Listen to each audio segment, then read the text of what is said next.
Hey guys, today I'm going to tell you how to fix software update stuck in Samsung Galaxy A14. If you're using Galaxy A14 and you're facing the issue that when you try to update your software, you might see the error that your software update is stuck, or it's not downloading, or it's not installing. So let's see how can you fix the issue.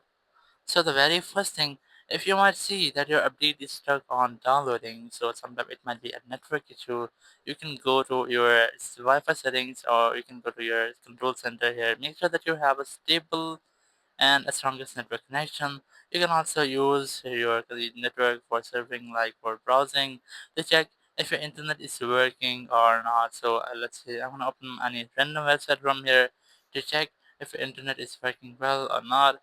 Or if you might see that your internet is not working well, but your internet is working well, but you're still facing the same issue, so you can make a forced restart because sometimes it might be that update is completely stuck due to any technical error. So you can make a forced restart. It will break your update, so your update will not be completed. It will be rejected or it will be cancelled. And once you have a forced restarted your phone, after a forced restart, you can go to settings again and you can again retry to update your software, so it might be a possible fix and it might be a best fix you can try. Now to make a forced restart, you just have to press and hold the volume down and the power button for almost 15 seconds here.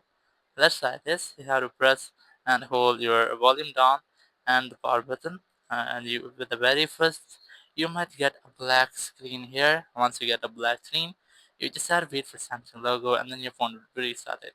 So here we go to black screen. It's now just wait for Samsung logo.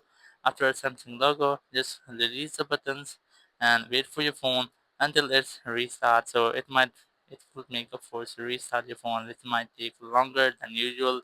You have to wait for a few seconds here. And once your phone has been restarted, you have to retry to update your software. And here our phone has been restarted. Now I'm gonna unlock my phone here. So after force restart, your phone might feel so laggy. So we just start wait for a few seconds until it's completely refresh its system, and then you can use it as normal. Then go to your settings here. Make sure your internet is connected. Go to software update, and this time you have to check for updates. And this time your update will be automatically installed without any issue like that. Thank you very much for watching the video. Until next video, bye bye.